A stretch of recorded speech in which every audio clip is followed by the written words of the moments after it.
Olha, o que eu diria para elas é que vale a pena, né? Que elas não estão sozinhas e que vão ter momentos que elas vão ter que enfrentar sozinhas, mas que depois que passar por essa fase tem muita coisa bacana na frente.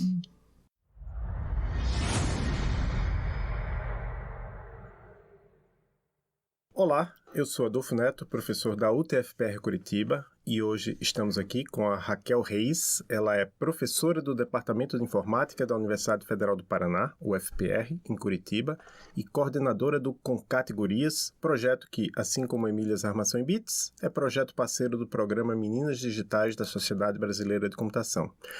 O nome dela foi uma sugestão do Lucas Ferrari em nosso perfil no Twitter, após a gente ter percebido que até hoje não tínhamos entrevistado nenhuma professora do Departamento de Informática da UFPR. A gente, em outro podcast, a gente tinha entrevistado a Silvia Virgílio, mas aqui no Emílias, nunca. A gente já tem entrevistado alunas do DINF, né? A Alane Marie, que hoje é professora nossa aqui na UTFPR Curitiba, a Ludmila Galvão, que eu acho que está terminando o doutorado dela. Alunos de outros departamentos, do Departamento de Direito, a Aline Macoin, que foi egressa nossa e foi fazer doutorado em Direito na UFPR, e também professoras de outros departamentos da UFPR, a professora Juliana Bueno, lá do Departamento de Design. Então, podemos dizer que hoje esse problema vai ser resolvido, né? Quem sabe será a primeira de muitos. Tem várias professoras com trabalhos bem interessantes lá no DINF da UFPR. Então, quem vai entrevistá-la comigo, como sempre, é a professora Maria Cláudia Emer, co-host do Emílias Podcast e coordenadora do projeto Emílias Armação em Bits. Tudo bem, Maria Cláudia? Tudo bem, Adolfo. Então, estamos aqui, né, com a Natália também, que é a nossa bolsista do podcast, né, para entrevistar a Raquel.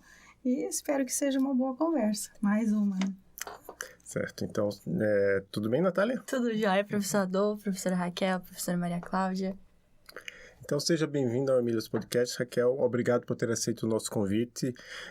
Como é que você se interessou? A gente sempre gosta de saber isso, porque eu escuto vários podcasts da área de tecnologia, de vez em quando alguém pergunta isso para homens, em geral, não tem tanta variação. Nas nossas entrevistas aqui, ao longo dos já 4 anos e meio de podcast, as respostas das mulheres são bem diferentes. Então, como é que você se interessou pela área da computação? Bom, primeiramente, né, boa tarde, obrigada pelo convite, é um prazer estar aqui representando as mulheres na UFPR. Bom, a minha trajetória na computação, na verdade, eu comecei, né, como todo mundo, muito nova. Eu fui por eliminação, eu tinha muita afinidade com a matemática, eu participava de alguns campeonatos e eu ia muito bem na hora de fazer as contas. Então, eu não tinha o perfil para a área de saúde e vi que uma opção seria a computação, mas eu não entendia nada de computadores. Na minha época, a gente colocava disquete, eu não sabia nem onde colocava disquete, então eu fui meio no escuro. Eu iniciei a minha trajetória na computação sem saber direito o que eu estudaria em um curso de computação. Uma curiosidade, quando você chegou na faculdade, você já sabia programar ou não? Não, eu não sabia nada. Não sabia nem ligar o computador. Eu não tinha computador em casa. Então, eu cheguei lá, na primeira aula de programação, eu não sabia nem ligar o computador. E então, mesmo assim, né, eu acho que isso é importante para as meninas, para quem quer fazer. Mesmo assim, você hoje é professora de um departamento, um dos melhores departamentos de informática do Brasil. Né? Não, e não só isso, eu sou professora de programação, eu ministro disciplinas de programação. Então, é bem interessante começar não sabendo nada e, de repente, eu estou fazendo o papel daquele professor que está lá na frente ensinando. Então, é muito bacana isso, porque eu tenho muita empatia com os... Né? Não tenho problema de ninguém saber ligar o computador. Sim. Mas um aluno que nunca viu programação, eu acabo tendo um pouco mais de empatia, até por ter sido uma aluna com esse perfil. Uhum. Muito bem. E aí, você podia contar para nós como foi a sua formação na área? Bom, eu fiz a minha graduação, né, quando eu passei no vestibular, eu passei na PUC de Minas Gerais. Eu cheguei a iniciar os estudos, mas como eu tinha prestado o vestibular na Universidade Federal de Viçosa, aí depois saiu a aprovação. Então, eu deixei a PUC e fiz minha graduação na Universidade Federal de Viçosa, no campus sede, né? Porque hoje a UFV ele tem outros campi em Minas Gerais. Quando eu terminei a graduação, eu fiz o mestrado na Unicamp, em Campinas, e o mestrado eu fiz no Departamento de Engenharia Elétrica, na área de Engenharia da Computação. Então, a minha pesquisa era voltada para inteligência artificial. Eu também fiz meu doutorado. Também na Engenharia Elétrica? Também na Engenharia Elétrica. E aí, quando eu terminei o mestrado, eu falei, não quero mais saber da área acadêmica, nunca vou ser professora. E fiquei 5 anos no mercado de trabalho, trabalhando como analista.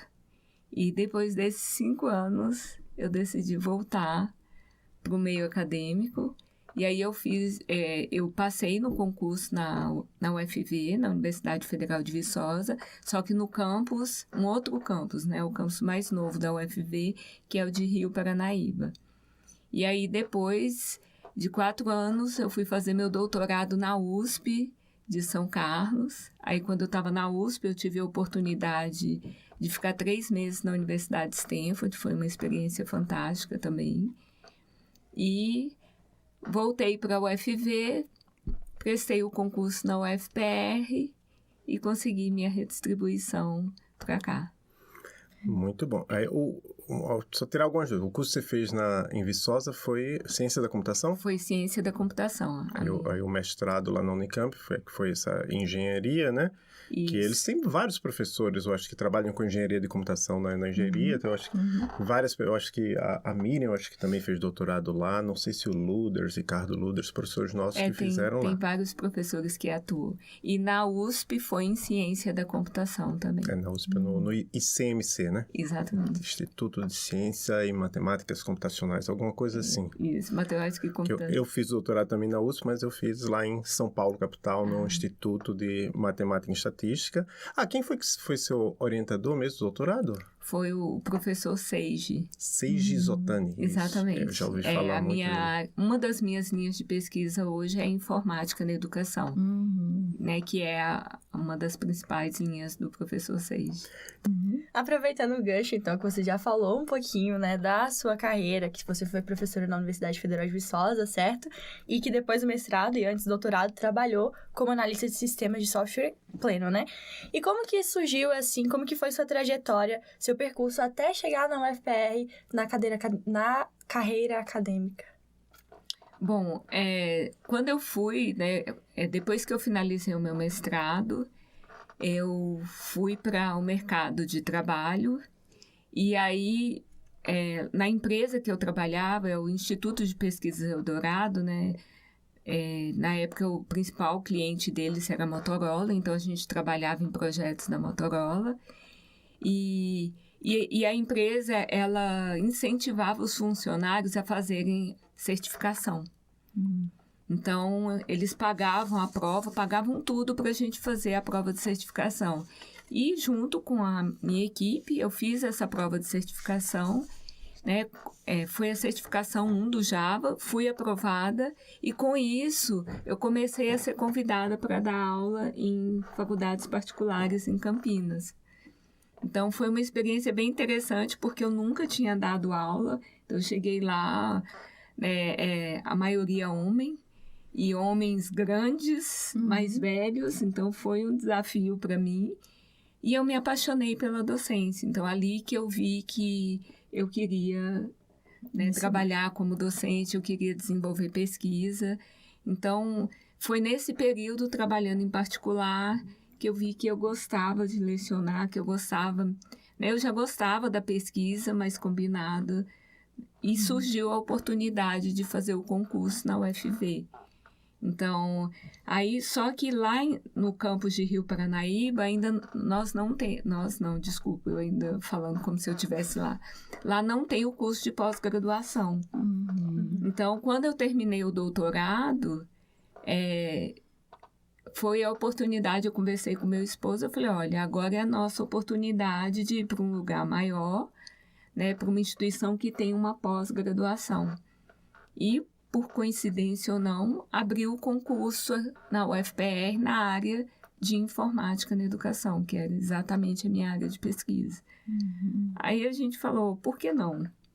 Então, surgiu a oportunidade, eu fiz o concurso aqui, passei, mas eles aceitaram que eu fizesse a minha redistribuição.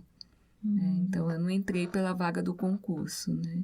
A gente já teve casos opostos aqui, né? De professores nossos que foram para lá, também para redistribuição, mas que antes passaram no concurso. Isso. O professor Mazieiro e o professor Murilo, pelo menos esses dois que eu lembro.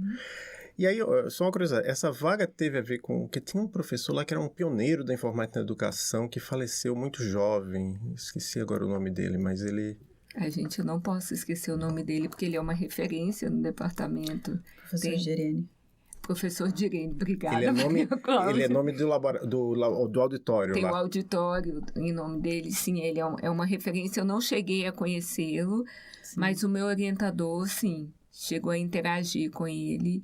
E é uma pessoa, assim, que é muito respeitada lá no departamento. Peço até desculpas por não ter lembrado o nome dele. Eu também interagi bastante com ele. E parece que era uma pessoa muito bacana, muito bacana. E agora vamos falar um pouco sobre o Concategorias. Não sei se vai aparecer direito no vídeo, mas você está até com a camiseta aí do Concategorias.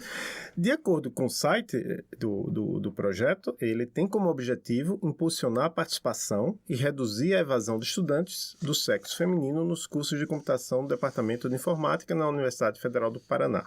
Então, antes de perguntar sobre o projeto, eu queria saber, porque já que você colocou essa questão da evasão, vocês têm números da evasão de estudantes do sexo feminino nos cursos de computação lá no departamento de vocês? Então, a gente fez esse levantamento no curso de Ciência da Computação, porque a UFPR, hoje, ela oferece 2 cursos, né? Tem o Ciência da Computação e Informática Biomédica. E aí, a gente conseguiu... recuperar os dados desde o início do curso de computação, mas como estavam em locais diferentes, a gente conseguiu pegar de 2005 a 2023. E o que a gente viu é que o percentual ele varia de 7% a 20% de mulheres. Assim, nos últimos anos teve um aumento, mas, por exemplo, em 2024, que a gente não chegou a contabilizar fielmente, mas a gente viu que de 2023 para 2024 teve uma queda de entrada de mulheres. E assim, vocês chegaram a comparar esses números da evasão das meninas, das mulheres, com a evasão também do pessoal do sexo masculino? Sim.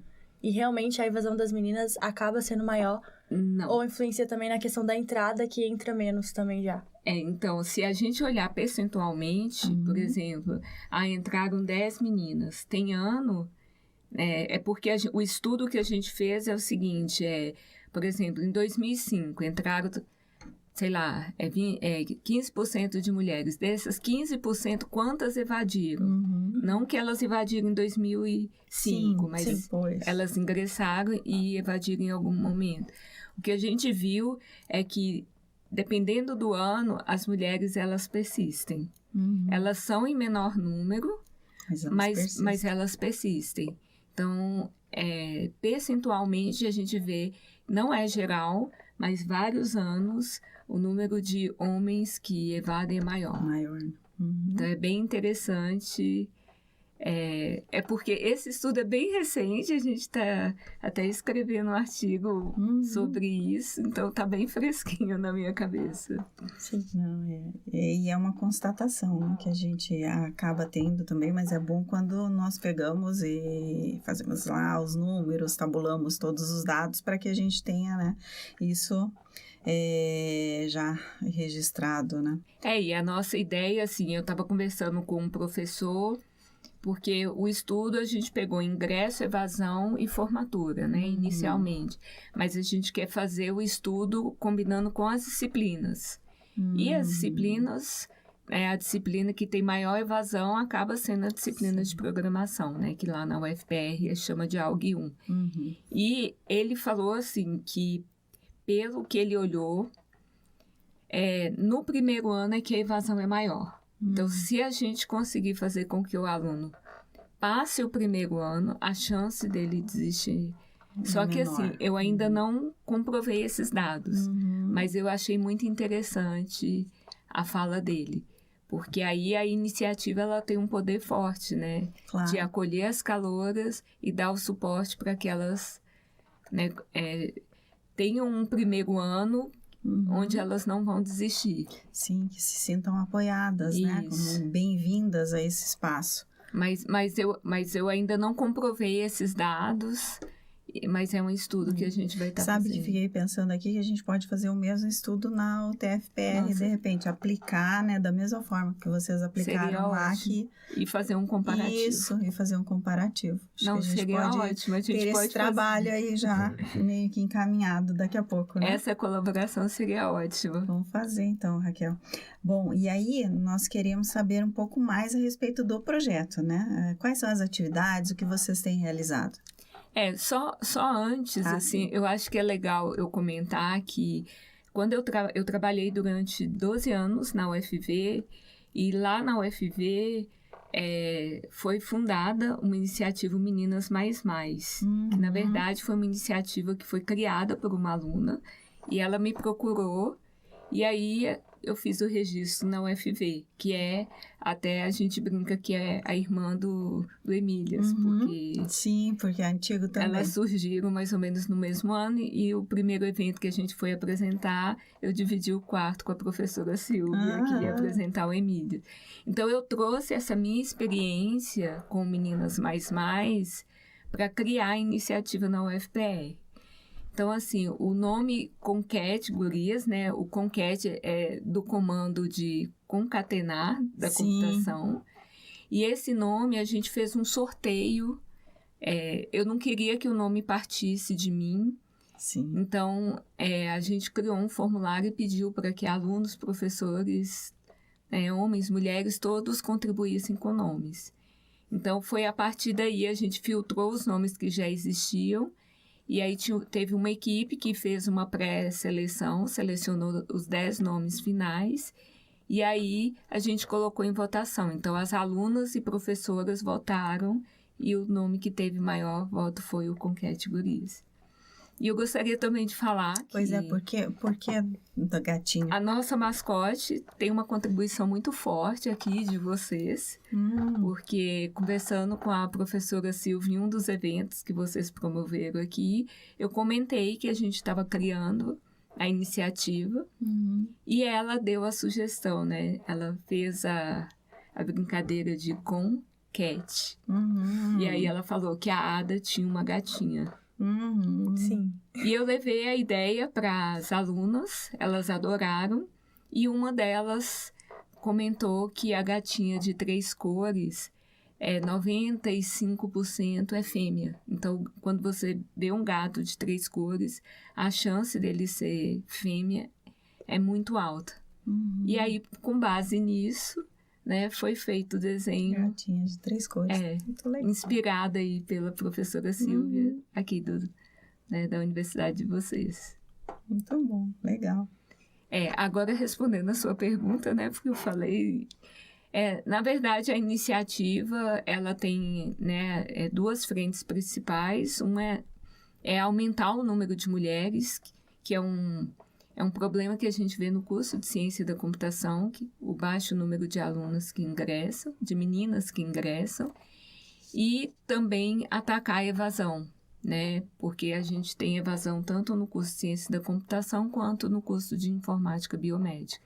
E a gente percebe que, né, é criar um ambiente para que essas alunas elas possam desenvolver o curso delas com qualidade. Porque acaba assim, hoje nós somos, o departamento ele tem 43 docentes, né, se eu não me engano, tem 40 ou 41 ocupados por professores, os outros acho que estão com professor substituto, e desse número nós somos 8 mulheres. Então acaba que é pouca... Né? Nós somos pouca representação de mulheres para que as alunas possam Mas se você comparar com outros departamentos de computação, isso seria interessante também até fazer um estudo sobre isso, não é tão pouco. Né? Não é tão pouco comparado, né? Porque, por exemplo, eu lembro que eu acho que eu fiz graduação na Universidade Federal de Alagoas. E um dia desse eu fui olhar lá qual era a composição do corpo docente do Instituto de Computação da UFAL e eu acho que tinha 3 mulheres. Era um número bem pequeno, não lembro, mas comparando com o nosso, quer dizer, eu acho que provavelmente não tem nenhum departamento de computação de Universidade Federal que tenha, por exemplo, 50% de mulheres. Zero chance disso acontecer. Mas, sei lá, 30%, 25%, que eu acho que, estou fazendo as contas aí mentalmente, que deve ser mais ou menos o caso de vocês, não é tão ruim. Eu acho que, assim, para as alunas, quando tem a iniciativa, elas acabam tendo um ponto de apoio, né? Então, apesar, o Conquete, ele tem essa frente, né, de atrair meninas e tentar diminuir a evasão, mas a gente também está criando uma frente de pesquisa, porque eu acho que é interessante, as alunas que atuam na equipe, hoje são todas voluntárias, a gente não tem nenhuma bolsista, oferecer essa formação para elas. Então, a gente fez uma pesquisa sobre mulheres e jogos, a gente publicou um artigo no SB Games, elas ficaram super felizes. Aí, esse artigo que a gente está escrevendo para a iniciativa foi elas que entraram em contato, professora, vamos fazer um artigo sobre isso. Então, a gente tem um grupo de estudo que acontece em paralelo com as ações, onde a gente sempre pega um artigo e discute alguma temática de mulher, alguma problemática, e tem tido resultados bem bacanas. Assim. No início eu tinha que fazer muita força para incentivar as alunas, e hoje elas estão tomando a frente.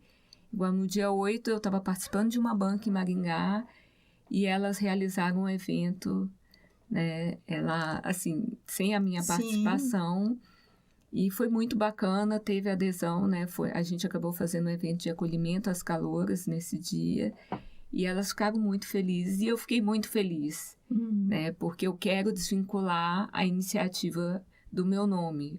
Eu não quero que seja um projeto de extensão da Raquel, eu quero que seja uma iniciativa do Departamento de Informática, do curso de Ciência da Computação e Informática Biomédica. Nossa, Raquel, tô adorando a conversa. Mas também, né, Adolfo? Sim. Porque o que nós dizemos sempre é isso, né? O Emílias, ele não tem a cara dos professores, né? Não é a Maria Cláudia, não é a Adolfo, não é a Maria Ângela. O Emílias tem que ser as meninas. Então, quando faz um evento, elas precisam ficar à frente, né? Sim. E, assim, tenho gostado bastante que isso tenha acontecido, né? Com os nossos eventos também. A gente fez no dia 8, daí elas ficaram à frente e perceberam isso, né? Tanto perceberam que no final elas falaram disso também, né? Dessa liberdade que elas tinham de resolver, de fazer os eventos. Então, acho que isso é muito legal. E outra coisa legal que você falou é da pesquisa, né? Que é algo que a gente também está tentando aqui desde o ano passado, começar essa sementinha da pesquisa junto às meninas, né? Então, acho que no fim, sem conversar muito, nós estamos indo pelo mesmo caminho. Ai, que muito bom. E eu só queria, antes de passar a palavra para a Natália, de ter que lembrar todo mundo, todas as meninas que estão escutando, né, que os nossos cursos, né, o curso de Ciência da Computação, Informática Biomédica, no caso da UFPR, de Sistemas de Informação e Engenharia da Computação, no caso da UTFPR Curitiba, e vários outros cursos da área de computação nos outros campi da UFPR, nos outros campi da UTFPR, até mesmo acho que no IFPR deve ter curso superior, e em vários outros lugares do país são gratuitos, né, na rede federal. Basta você passar no vestibular, passar no SISU, e você entra e pode participar de projetos tão interessantes quanto com categorias, quanto Emílias e tantos outros. Muito bacana. E isso é uma coisa que a gente percebeu quando a gente realizou algumas ações externas o ano passado. Os alunos do ensino médio fundamental, eles não sabem que a universidade é gratuita, né? Então, realmente, a gente precisa estar divulgando mais os cursos e mostrar que a universidade lá está aberta para eles, né? É verdade. A gente também percebe isso nas nossas idas às escolas, né? Bom, você já falou pra gente um pouquinho que você leciona na UFPR a disciplina de ALG 1, né? Não, eu nunca lecionei de Alg 1. Eu leciono no 4º período de paradigmas, que também é de programação. Alg 1 é só a pesquisa que a gente está fazendo, que é uma das disciplinas que tem maior índice de reprovação. Então, conta pra gente um pouquinho sobre as disciplinas que você leciona lá na UFPR. Bom, atualmente, eu estou lecionando 2 disciplinas, assim, que é a disciplina de paradigmas de programação, que envolve os alunos no 4º período. Então, a gente trabalha a orientação a objeto e o paradigma orientado a objeto e o paradigma funcional. Então, eu acabo pegando os alunos logo depois da barreira, né, que é os alunos que terminaram as disciplinas básicas. Então, ele já tem um pouquinho mais de experiência na parte de programação. Mas eu também leciono uma outra disciplina que está muito ligada à minha área de pesquisa, que é Informática na Educação, que chama Introdução à Ciência da Computação. E é uma disciplina que é super nova, assim, eu acho que é pioneira lá na UFPR. Ela trabalha várias questões, ela trabalha a parte ética, ela dá uma visão geral do aluno sobre os cursos e tem toda uma narrativa de problemas na tecnologia no mundo. É muito interessante essa disciplina. Ela é dos 2 cursos? Ela é oferecida para os 2 cursos e é uma disciplina de projeto, então a gente não ensina os alunos a programar em nenhuma linguagem, eles têm que resolver desafios de lógica e depois de uma etapa eles partem para o fluxograma. Então eles trabalham aí criptografia, eles trabalham algoritmos de ordenação, então acaba tendo uma visão geral de muitas disciplinas que eles vão ter no curso. Então essa disciplina ela foi criada por 3 professores lá da UFPR e tem uma proposta muito interessante, assim, porque além de dar essa visão geral para o curso, trabalha diversos problemas éticos, e eu já ministro ela há 3 períodos, e é a parte que os alunos mais gostam, assim, essa parte de problemas éticos, porque no início eles falam, não é minha responsabilidade. Isso. E aí no final eles já entendem que sim. Que eles, como profissionais da computação, mesmo estando lá o analista júnior, uma decisão que ele toma ali pode ter um impacto lá na frente. E então, paradigmas é também para os 2 cursos? É para os 2 cursos. Legal. Mas as turmas são misturadas ou... Elas são juntas, né? As turmas, na verdade, elas só separam quando a informática biomédica tem... Porque existem algumas disciplinas que são específicas da informática biomédica e algumas que são específicas da ciência da computação. Fora isso, todas as outras envolvem os 2 cursos. E uma curiosidade adicional, já que eu leciono a disciplina Introduction to Functional Programming, mas é em inglês e é só para pós. A gente não tem uma disciplina de programação funcional na graduação. Eu acho que eu até já disse, não sei se está ainda no projeto do BSI, mas eu acho que tem alguma coisa. O que você quer fazer? Vai lá fazer na UFPR. Eu acho que dá para fazer como externo. Mas aí, nessa parte de programação funcional, que linguagem de programação vocês usam? Ou você não usa nenhuma? É só no pseudocódigo? Então, quando eu assumi essa disciplina, porque o professor ele tá de licença, o professor que ministrava essa disciplina, ele ofertava em Lisp. E aí, um outro professor que estava temporariamente com essa disciplina, ele estava ensinando Haskell. E aí eu continuei com o Haskell. Então, a gente trabalha e é bem interessante, assim, porque primeiro eu trabalho o paradigma orientado a objetos e depois o paradigma funcional. Com Java ou objetos? Com Java. E aí os alunos, normalmente, a primeira prova, eles vão pior e no paradigma funcional, que normalmente ninguém sabe nada, ninguém nunca viu, eles vão muito bem. Então, tem sido uma experiência bem interessante e um desafio, porque o meu desafio é fazer com que eles tenham uma boa nota também na primeira prova. E essa disciplina é ofertada também para o mestrado, doutorado? Não. É só para... Só para graduação. Ah, mas é legal. Na disciplina que eu ofereço, eu uso o Elixir pela simples razão que eu gosto de Elixir, né? Mas Haskell é uma linguagem funcional pura e Elixir não é, né? Elixir é uma linguagem funcional concorrente, então... Mas, de vez em quando, eu tenho que mostrar alguma coisa em Haskell, porque tem coisas que só dá para mostrar em Haskell. Mas eu acho que, assim, pelo menos no caso nosso, a linguagem não importa. O importante são os principais conceitos, né? É que tem alguns conceitos de programação funcional que não tem em Elixir, não dá para fazer. Ah, né? tá. Pelo menos não com Elixir puro, né? Aí você vai ter que pegar alguma biblioteca, por exemplo, Currying, né? Aquela questão lá de você... ter mais ou menos argumentos numa função não dá para fazer em Elixir. Lazy Evaluation também não dá, a não ser que você use uma biblioteca lá, então aí às vezes tem que pegar isso aí. Aí só uma curiosidade para quem está escutando é que a gente entrevistou aqui há muito tempo atrás já uma profissional chamada Samantha Araújo, né? Que foi uma das poucas pessoas que a gente entrevistou que era uma desenvolvedora Elixir. Né? A maioria das vezes a gente... Até a gente entrevistou uma que hoje é desenvolvedora Elixir, mas na época não era, que foi a Elaine Watanabe. Eu fiquei sabendo esses dias, até cumprimentei ela pessoalmente pelo LinkedIn, que ela teve uma palestra aceita numa conferência internacional lá de Elixir.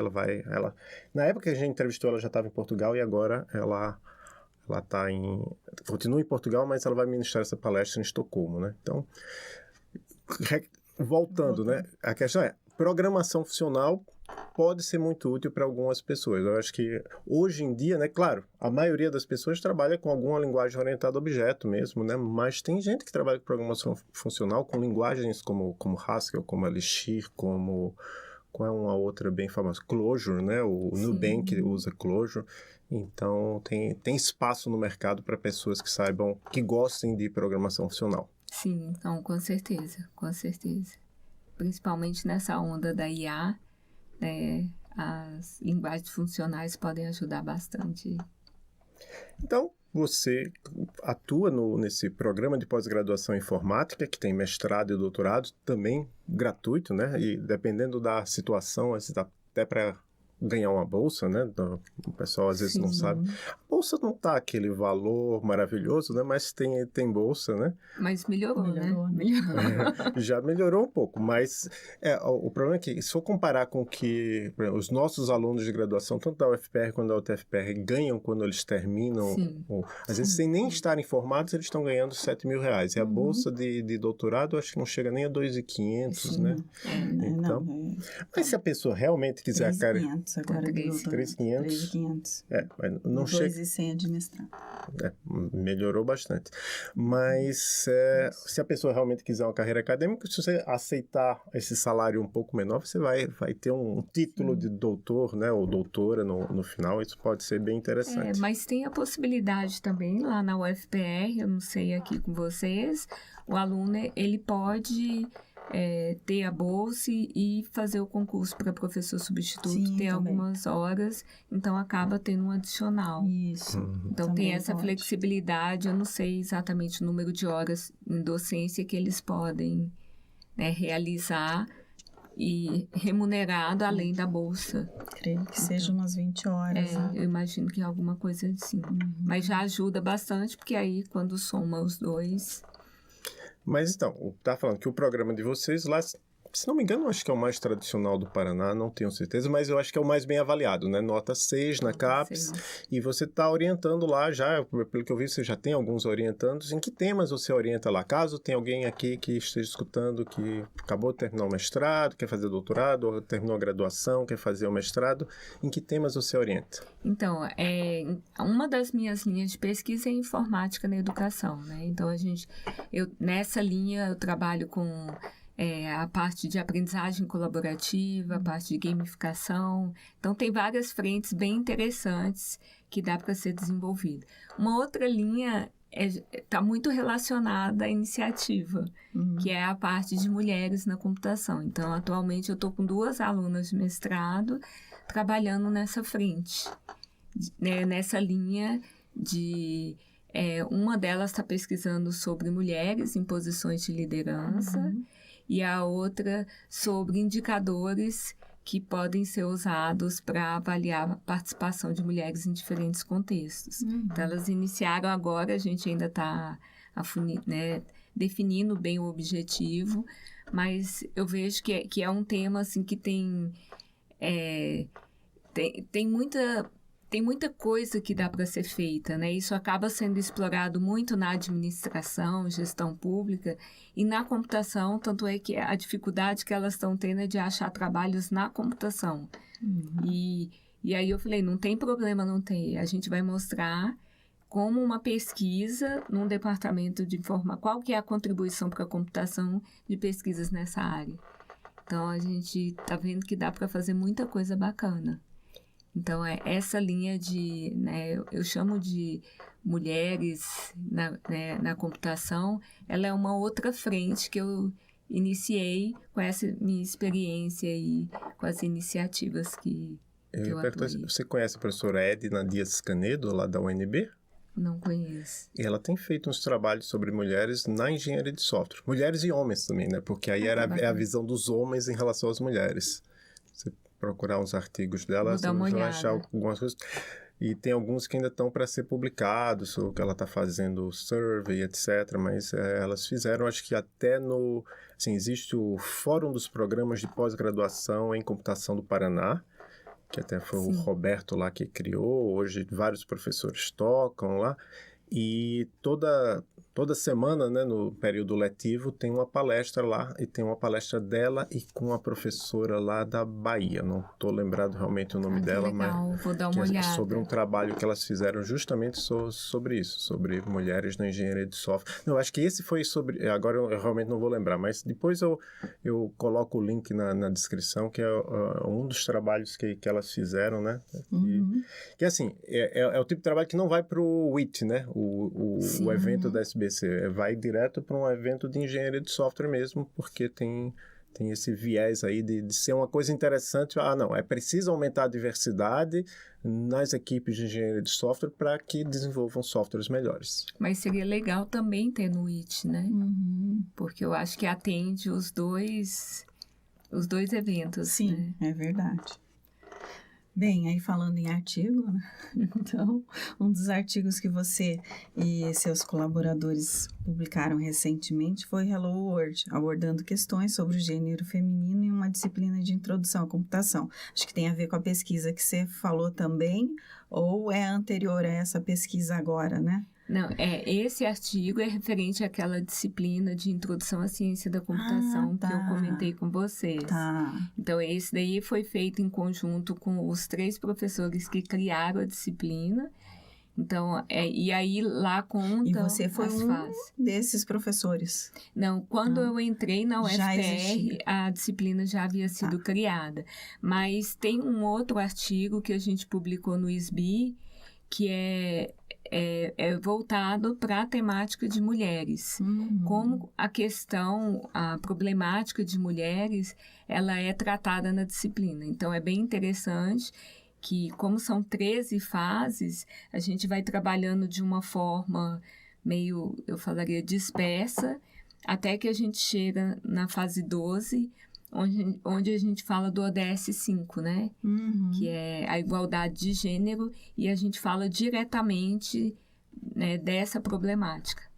Então, foi bem interessante, porque aí, quando chega na fase 12, como é feito um trabalho crítico dos alunos, quando eles chegam na fase 12, eles já têm uma visão e eles até se revoltam com porque tem toda uma narrativa lá que uma funcionária sofre um preconceito e eles ficam indignados. E quando eu falo eles, é as mulheres e os homens. Então, aí a gente consegue ver que todo o trabalhinho que a gente vai fazendo, aquelas... né, por exemplo, vou dar um spoiler da disciplina. Se vocês forem lá no departamento de informática, tem um corredor que tem vários quadros. E a gente usa esses quadros para trabalhar ordenação com os alunos que estão iniciando.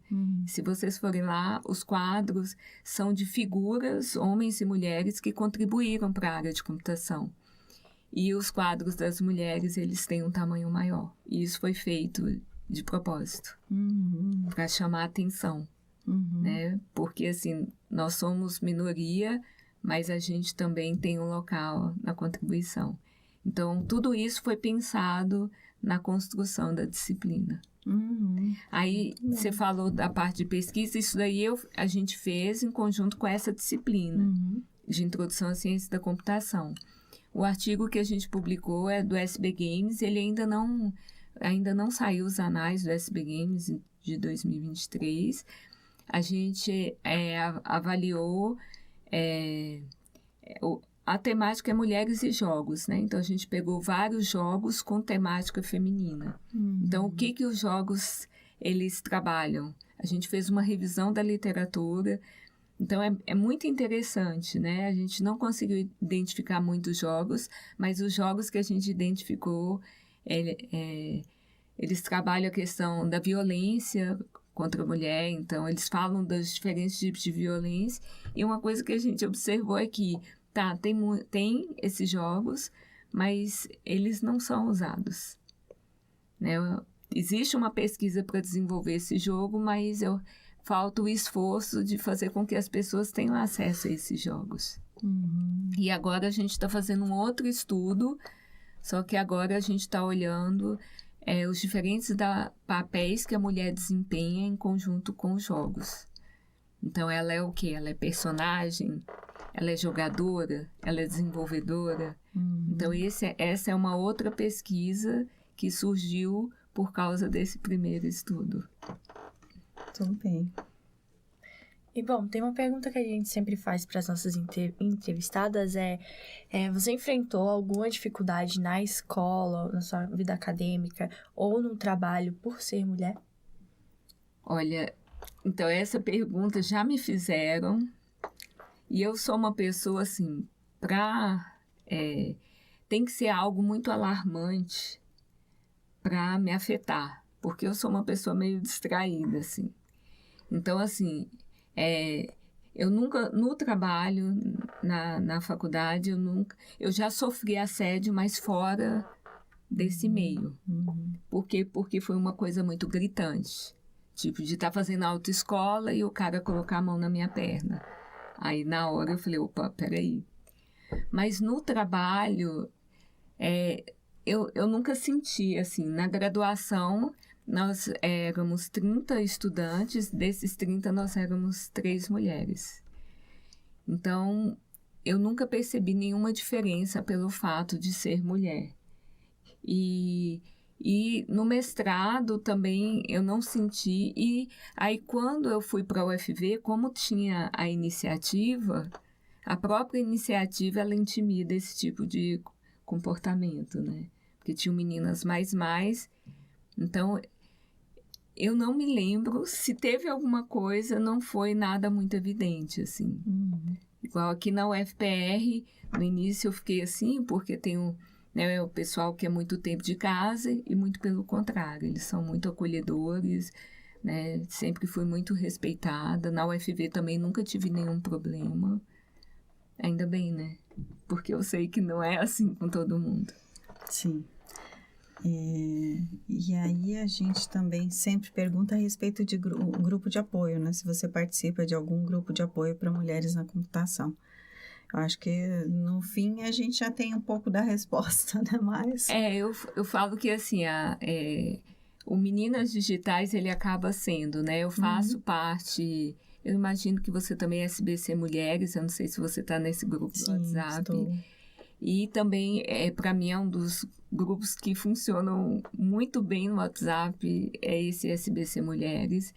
Então, assim, eu não tenho um grupo específico, mas esse da SBC, o Meninas Digitais, eu sei que são canais que eu posso recorrer se eu tiver qualquer tipo de problema. Mas, por exemplo, na UFPR, eu fiz um curso sobre essa questão de diversidade, de gênero, e fiquei até um pouco meio chocada com o que eu vi no curso, porque a gente acaba... né? Porque como eu trabalho muito com a questão de mulheres, a gente esquece os outros gêneros, né? E eu vi que existem vários canais de apoio dentro da UFPR, então eu queria... Uma, né, das coisas que eu coloquei na minha listinha é tentar aproximar esses canais do departamento de informática, mas ainda não fiz nem o contato com eles. Mas é difícil. É difícil porque a gente não tem tempo para fazer tanta coisa. A gente sempre quer fazer mais alguma coisa, mas não consegue. É verdade, isso é verdade. E outra coisa que a gente também gosta de saber, né, é se alguma mulher te inspirou na sua carreira. Olha, assim, a primeira mulher, eu falo que é a minha mãe, assim, que, né, porque os meus pais se separaram, eu era muito pequena, e ela sempre foi muito guerreira, assim, então, sempre que eu achava algo difícil, eu falei, gente, não tá mais difícil do que ela sozinha com 4 crianças, e hoje eu tô aqui, eu devo a pessoa que eu sou a ela. E como professora, assim, quando eu fiz o doutorado na USP, tem uma mulher que me inspirou, que foi uma professora de corrida, até hoje eu faço parte, porque a gente acaba se envolvendo muito na pesquisa de trabalho, de produzir.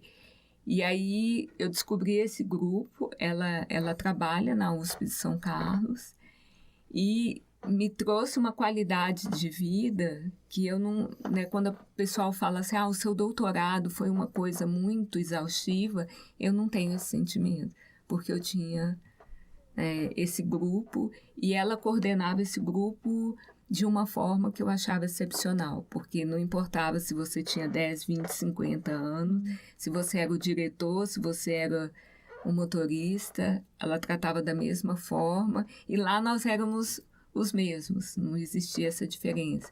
Então, eu me inspiro muito na humildade dela, né, da professora Gisele, assim, é uma pessoa que me inspira. Da computação? Ela não é da computação, mas ela me inspira pela simplicidade, né? Agora, na computação, se eu tenho uma referência, eu acho que eu tenho várias, né? Eu não saberia dizer uma assim agora, porque a gente acaba...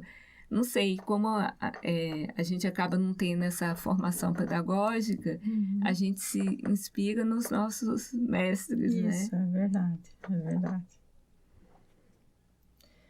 E aí, né, o que você diria para meninas ou mulheres que estejam pensando em seguir carreira na computação? Olha, o que eu diria para elas é que vale a pena, né, que elas não estão sozinhas e que vão ter momentos que elas vão ter que enfrentar sozinhas, mas que depois que passar por essa fase tem muita coisa bacana na frente. Né, eu falo isso até pela experiência que eu tive, né, quando eu decidi fazer o concurso e, né, para mudar para Curitiba, assim, ficou eu e meu esposo, assim, tipo, a família falou, mas como assim? Vocês já estão em Minas, já trabalham na mesma instituição. Então, a gente acabou não tendo muito apoio de vai. E a gente falou, eu falei, e aí, você topa? Não vai ser fácil no início, né? Porque ele ainda está em Minas, eu estou aqui. E falou, não, vamos. Então, por várias vezes você pensa, poxa, será que vale a pena? E aí, hoje eu estou aqui e eu acho que valeu muito a pena. Então, o que eu falaria é não desiste. Né? Eu acho que tem muita gente lutando para que a gente ganhe espaço na computação, para que a gente seja respeitada. E eu acho que a gente está no caminho para isso. Que bom. Bom, agora vamos para o nosso momento indicação, né? Existe algum filme, série, livro, podcast, documentário, enfim, etc. aí, que você queira indicar aqui para os nossos e nossas ouvintes? Olha, um filme que eu gosto muito é aquela Estrelas Além do Tempo. Eu acho que... Não sei se é uma indicação. Esse é muito indicado. Eu acho que ele é muito bacana porque ele mostra 3 mulheres que são referências, mulheres negras, e é engraçado, assim, tem várias partes do filme que, tipo, nem a gerência percebe que está tendo preconceito e quando percebe, se revolta. Para mim, meu filme de referência é esse Estrelas Além do Tempo. Muito legal. E Antes eu queria aproveitar e indicar também um filme, né, que é um filme que acabou de ganhar um Oscar de melhor roteiro, e a curiosidade é que é dirigido por uma mulher. Assim como na computação, também na direção cinematográfica, as mulheres são minorias. E esse filme foi indicado ao Oscar de melhor filme, ela foi indicada, eu acho que melhor diretora também, não ganhou, né, mas ganhou de melhor roteiro. Curiosamente, o roteiro ela escreveu com o marido. Eu acho que eu ouvi alguém dizer isso, que ela escreveu o roteiro com o marido e os dois ganharam. O filme é Anatomia de um Crime, de Justine Trier. Então fica a indicação. Ok, as pessoas que gostaram aqui de ouvir sobre você, onde é que elas podem saber mais? Você tem algum site ou com categorias? Tem site, perfil em redes sociais? Tem o perfil em redes sociais, é o conquete.gurias. Então, a gente está aí no Instagram. A gente está trabalhando no nosso site, porque a iniciativa ela foi criada ano passado, quando eu participei do evento aqui com vocês. A gente ainda estava criando a iniciativa, mas o lançamento a gente foi fazer em outubro do ano passado no departamento, né? E quem precisar falar comigo, também, né, como eu não estou há muito tempo na UFPR, agora que eu estou construindo a minha página, né, com o meu trabalho, mas pode me mandar e-mail, também estou nas redes sociais. É só pegar o meu primeiro nome, raquel@inf.ufpr.br, né, que vai ser um prazer aí estar recebendo vocês ou tirando alguma dúvida. Muito bem, então chegamos ao fim de mais um episódio do Emílias Podcast, né? E queremos agradecer bastante a sua presença aqui conosco. Acho que foi uma conversa bem interessante, né? Gostamos muito. E se você quiser agradecer, fazer uma fala final, fique à vontade. Bom, eu agradeço o convite. É um prazer estar aqui, contando um pouquinho da minha história e falando da iniciativa Conquete Gurias. As alunas ficaram super empolgadas com a ideia quando eu falei que ia vir, né, conversar com vocês e contar um pouquinho da iniciativa. E também, assim, agradecer a essas alunas, porque sem a ajuda delas não existiria a iniciativa, né? Então, obrigada. Acho que agradecer também ao Lucas, né, pela indicação lá no nosso perfil no Twitter. E se você tem alguma outra indicação também, por favor, não deixe de colocar nas nossas redes sociais. Bacana. Então é isso. Com isso a gente termina esse episódio. Vai estar em breve nas plataformas de áudio. Quer dizer, quem está ouvindo agora já está nas plataformas de áudio. A gente publica também o vídeo no YouTube. O Spotify também dá para publicar em vídeo. A gente tem feito isso. Mas quem só... Geralmente eu prefiro escutar somente o podcast também nos aplicativos de podcast. Dá para somente escutar o áudio e então tá em todas, Apple Podcasts, Pocket Casts, Castbox, todos esses aí Deezer, a gente tá lá. Muito obrigado a todos e a todas e até o próximo episódio do Emílias Podcast Mulheres na Computação. Tchau, tchau.